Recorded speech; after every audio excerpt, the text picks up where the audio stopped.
Olá! Gente, vamos falar sobre um tema super pedido pelas pessoas, que foi brigas entre irmãos. Fiz algumas anotações aqui para não esquecer de falar tudo para vocês, mas vamos lá. A primeira coisa sobre briga entre irmãos é que a briga é inerente. Ou seja, existem brigas e sempre vão existir brigas nessa relação. Faz parte. Tá? A outra coisa é a expectativa que os pais têm, né, de que essa relação seja uma relação sempre de amor, sempre de amizade, sempre de fraternidade, e de fato ela não é. É uma relação que envolve muita disputa, muita negociação, muita luta, tá? Então a gente precisa ter em mente isso, porque às vezes a gente quer ter um filho para o nosso filho mais velho ter um irmão, ter um amigo, né, ter um companheiro, ter um parceiro. Ok, eles vão ser em alguns momentos. Em muitos outros momentos eles não serão. E isso a gente precisa ter claro. Tá? É a primeira vez na vida que as pessoas experimentam disputas, lutas, vontade própria, né? Então é nessa relação que eles vão aprender como cooperar, como negociar, como disputar, como defender o que quer, tá bom?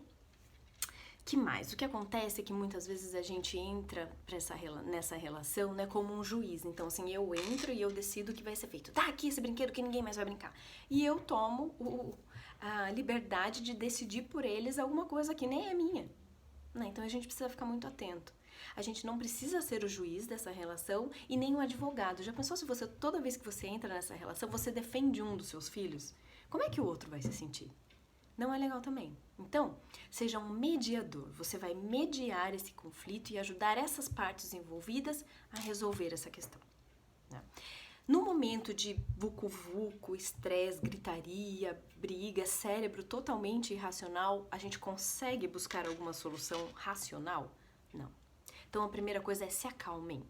Você também, como pai, como mãe, como professor, se acalmem primeiro. Porque a gente vê uma briga, a gente também começa a ficar agitado, nervoso e a gente quer resolver rápido. Então, primeiro, gente, calma, separa, tira o objeto que está sendo disputado de repente, né? Ou pede para que eles se afastem um pouco e diz para eles, olha, nós estamos tendo um problema aqui. Vamos respirar, vamos se acalmar. Quando os cérebros já estiverem mais calmos e mais racionais, a gente vai perguntar como é que a gente pode resolver esse problema. Você pode perguntar para os seus filhos o que está acontecendo, qual é o problema com vocês. E logo em seguida você pergunta qual é a solução que a gente pode buscar para isso então. Como é que a gente resolve esse problema então? Confia na capacidade deles de te trazer uma resposta. Não dê a resposta pronta. Muitas das vezes eles mesmos já vão dizer, mãe, então, sei lá, deixa ela brincar um pouco, depois eu brinco. Não, então, eu só quero brincar um pouco, já dou para ela. E o outro às vezes aceita. Então só se a gente dividir, eu fico 10 minutos, você fica, não sei.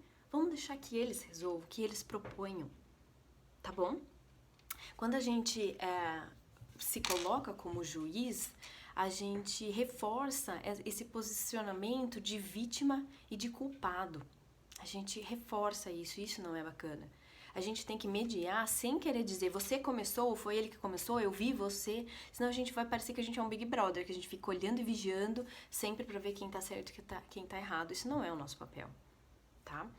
Então, ajudem eles a buscar a solução quando os cérebros já estiverem mais calmos, certo?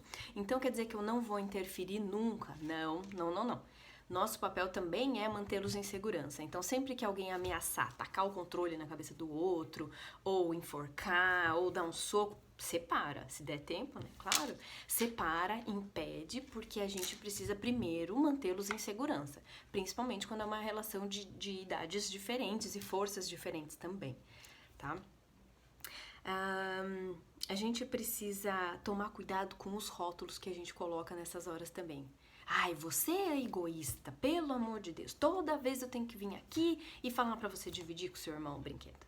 Cuidado com o rótulo, porque é como um produto que a gente compra, né? Tá escrito lá, achocolatado. E limita a existência desse produto a só isso. É só um chocolatado. Só que se você virar o rótulo e ler atrás, é um monte de coisa. É corante, é estabilizante, é conservante, é açúcar. Quando a gente faz isso com os nossos filhos, a gente também rotula e limita a existência deles a só isso. Eu sou só o agressivo, eu sou o briguento mesmo? Né? né? Ah, eu sou a boazinha mesmo, deixa o outro passar a perna em mim mesmo, né? Então, cuidado. Não usem rótulos e nem comparem também. Tá vendo? Olha só que belezinha, sua irmã chega no parque e já empresta o brinquedinho pro amigo. Olha que graça. Não comparem. Cada um é um, cada um tem suas características, né? O temperamento, gente, é algo que influencia muito nas brigas. Muito mais do que a diferença entre idades, é o temperamento. Então, existem crianças que brigam mais, que buscam o conflito, que sentem mais raiva, que têm uma energia mais voltada para fora. E existem crianças que são mais voltadas para dentro, que se poupam, que fogem do conflito. Isso tem a ver com o temperamento. Então, isso vai definir muito como é que vai ser essa relação entre os seus filhos. Tá? É bem legal a gente aprender sobre temperamento, mais pra frente eu vou falar sobre isso, porque isso faz toda a diferença na hora da gente compreender aquilo que acontece com eles. Tá? As idades influenciam um pouco, sim, né? Quanto mais próximo mais chance tem deles disputarem, por exemplo, pelo mesmo brinquedo. Né? Mas se você tem um filho de 5 anos, por exemplo, e um bebezinho, às vezes o de 5 não vai querer brincar com aquele brinquedinho de borracha. E aí tende a não disputar.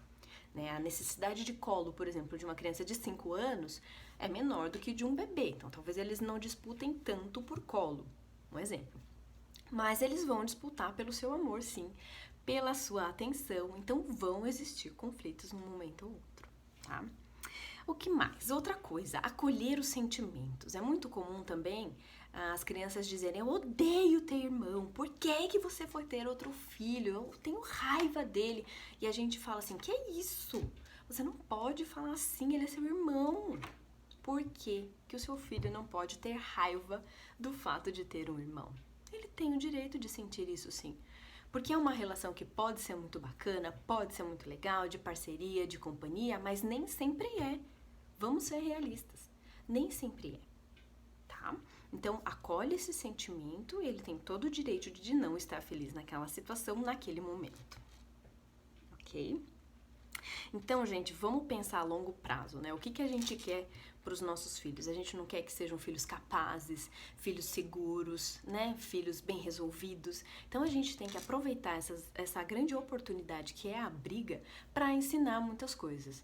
Né? Ensinar, então, sobre resolução de conflitos, sobre cooperação, sobre como lutar, sobre quando abrir mão também, sobre quando respeitar o outro e abrir mão de si, tá? Tudo isso pode ser ensinado durante uma briga. Então, lembra que isso é uma ótima oportunidade, vai acontecer com frequência, mas o que vai fazer diferença é a maneira como você vai lidar com esses conflitos, tá? Então, Mariana, você está dizendo que se eu colocar em prática um pouco disso que você está falando, os conflitos vão melhorar muito, as relações vão ficar muito boas? Sim, eu espero que sim, a longo prazo. Isso não é uma atividade para você fazer hoje e amanhã tá pronta, corrigida e correta, né? Isso é um ensinamento e isso talvez leve anos, né? Talvez os seus filhos aprendam tudo isso ao longo das brigas, ao longo da vida dele, né? Então não é uma coisa que na verdade, a gente ensina de uma hora para outra e se resolve de uma hora para outra. Mas é muito provável que se você ouvir tudo isso que eu disse e tentar colocar em prática, você vai ver que ao longo do tempo os seus filhos vão ser muito mais capazes de lidar com conflitos do que se você tivesse uma posição diferente. Envia para alguém que precisa ouvir isso, marca alguma mãe se você acha que ela precisa ouvir sobre isso e ela tem dificuldades com os conflitos. E se ainda ficou uma dúvida, eu não fui clara em alguma coisa, esse tema tem muita coisa para falar, pode me escrever, eu tento te ajudar, tá bom? Boa sorte!